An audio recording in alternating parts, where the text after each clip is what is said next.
আসসালামু আলাইকুম। সকলকে আমন্ত্রণ আনন্দ টিভি রাতের সংবাদে। আপনাদের সঙ্গে আছি আমি সুমাইয়া আজাদ। দেশে 20,000 ই-কমার্স কোম্পানি রয়েছে উল্লেখ করে যারা দুর্নীতি করবে তাদের বিরুদ্ধে ব্যবস্থা নেওয়া হবে বলে জানিয়েছেন বাণিজ্য মন্ত্রী টিপু মুনশি। শুক্রবার সকালে রংপুরে একটি বাণিজ্যিক প্রতিষ্ঠান উদ্বোধনকালে তিনি এ কথা জানান। আন্তর্জাতিক বাজারে পণ্যের দাম বৃদ্ধি পাওয়ায় দেশীয় আমদানিকৃত পণ্যের দাম বেড়েছে বলেও জানান মন্ত্রী। দেশে 20,000 ই-কমার্স আছে, 10টা বা 12টার বিরুদ্ধে এলিগেশন আসছে, তার বিরুদ্ধে তদন্ত চলছে, আমরা দেখছি কি করা যায়। এছাড়া কিন্তু 20,000 বাকি আছে, বাইরে তারা কাজ করছে। আমরা চাই ই-কমার্স ব্যবসা ভালো চলুক, যারা অপরাধ করেছে তাদের বিরুদ্ধে ব্যবস্থা। স্পেশালি পেঁয়াজ, তেল আন্তর্জাতিক বাজারে দাম বেড়েছে, যার জন্য এখানেও বেড়েছে। আবার দেশের খবর। চাঁদপুরের কচুয়ায় ভোট কেন্দ্র স্থানান্তরের অপচেষ্টার প্রতিবাদ ও পূর্বের স্থানে কেন্দ্র বহাল রাখার দাবিতে মানববন্ধন ও প্রতিবাদ সমাবেশ করল এলাকাবাসী। শুক্রবার বিকেলে উপজেলার একটি বিদ্যালয় মাঠে ঘণ্টাব্যাপী এই প্রতিবাদ সমাবেশ ও মানববন্ধন অনুষ্ঠিত হয়। ইউপি সদস্য সোহরা হোসেন মজুমদারের সভাপতিত্বে সমাবেশে আওয়ামী লীগের স্থানীয় নেতৃবৃন্দ উপস্থিত ছিলেন।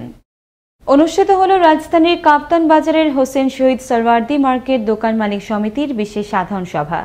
শুক্রবার রাজধানীর ডেমরার অভিজাত এক হোটেলে সমিতির সভাপতি হারুনুর রশিদের সভাপতিত্বে প্রধান অতিথি হিসেবে উপস্থিত ছিলেন সমিতির আইন উপদেষ্টা শাহজাহান এবং সমিতির সাধারণ সম্পাদক সুরজ ইসলাম।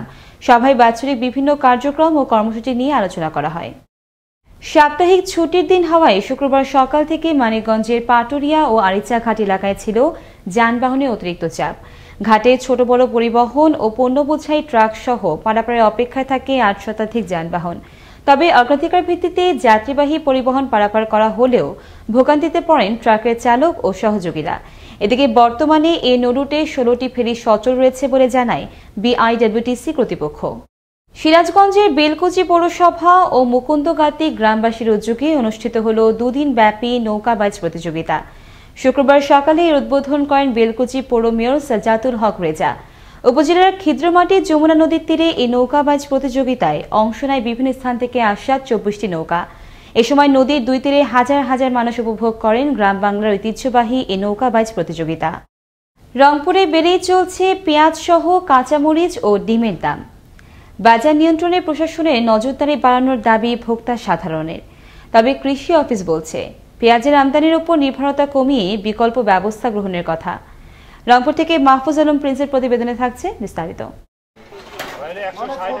রংপুরে বেড়েই চলেছে পেঁয়াজের দাম। 3 দিনের ব্যবধানে রংপুরের পাইকারি বাজারে আমদানি করা পেঁয়াজের দাম বেড়েছে কেজি প্রতি 8 থেকে 10 টাকা, আর খুচরা বাজারে যার কেজি 60 টাকা। পেঁয়াজের এমন ঊর্ধ্বগতিতে বিপাকে ক্রেতারা। পেঁয়াজের দাম তো আকাশচুম্বী। আজকে আমি ধারা দেখলাম আপনার 60 টাকা কেজিতে বিক্রি করতেছে সাইডে। পেঁয়াজ কিনতেছি আপনার 60 টাকা 65 টাকা কেজি। আমাদের মতো লোকের তো মনে করেন বাজারে হাত দেওয়াটা মানে না খায়া থাকা লাগবে এই অবস্থা। যতদিন বাজারে এসেছি আমার কখনো চোখে পড়েনি। বাজার মনিটরিং ব্যবস্থাটা একটু জোরদার হওয়া উচিত। চাহিদার তুলনায় সরবরাহ কম আর নানান অজুহাতের কথা বলছেন ব্যবসায়ীরা, যার প্রভাব পড়েছে রংপুরের কাঁচা বাজারেও। গত সপ্তাহে ছিল আপনার দেশি পেঁয়াজ 45 টাকা কেজি, এখন 60 টাকা কেজি। কেউ বলতেছে বৃষ্টির কারণে এরকম, কেউ বলছে গাছে ফল নাই, বিভিন্ন রকমের কথাবার্তা।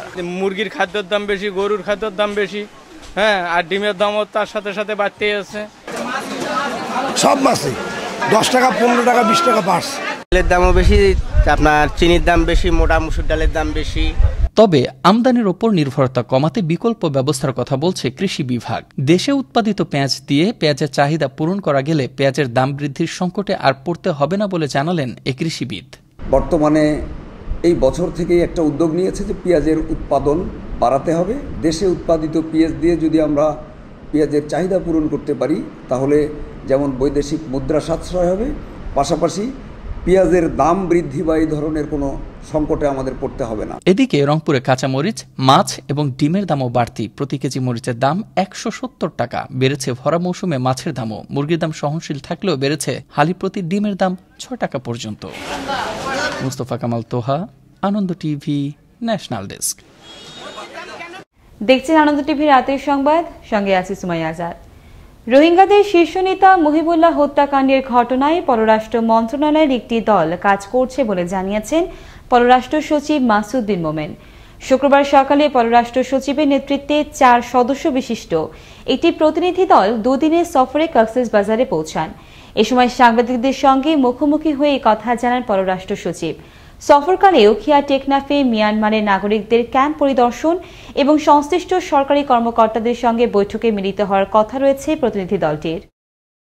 ঢাকা-টাঙ্গাইল বঙ্গবন্ধু সেতু মহাসড়কে অবৈধ পার্কিংয়ের কারণে বন্ধ থাকছে সার্ভিস লেন। এতে ঝুঁকি নিয়ে চলছে 3 হুইলারের মতো ছোট যানবাহন।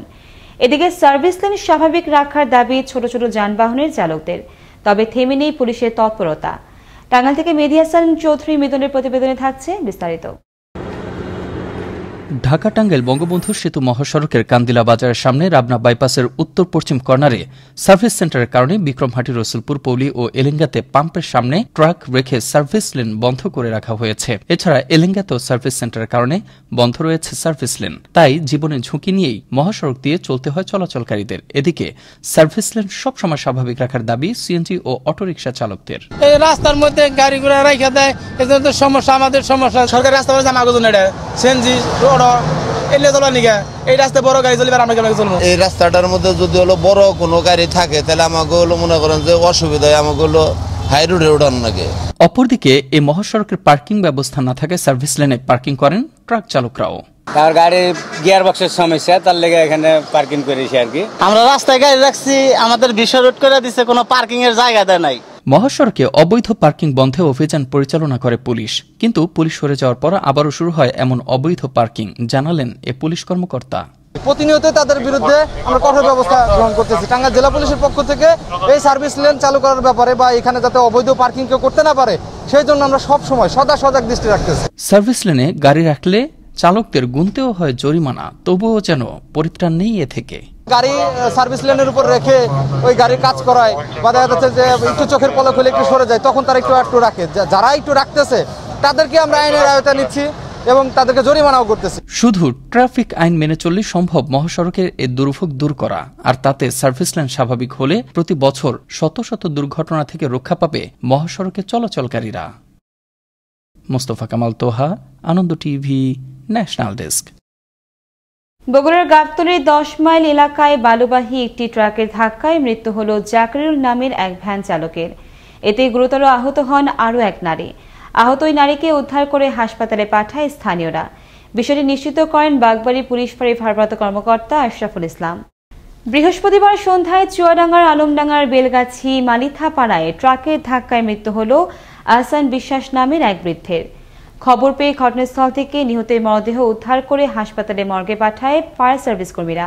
এই ঘটনায় ঘাতক ট্রাক সহ আটক করা হয় ট্রাকের চালক ও হেলপারকে।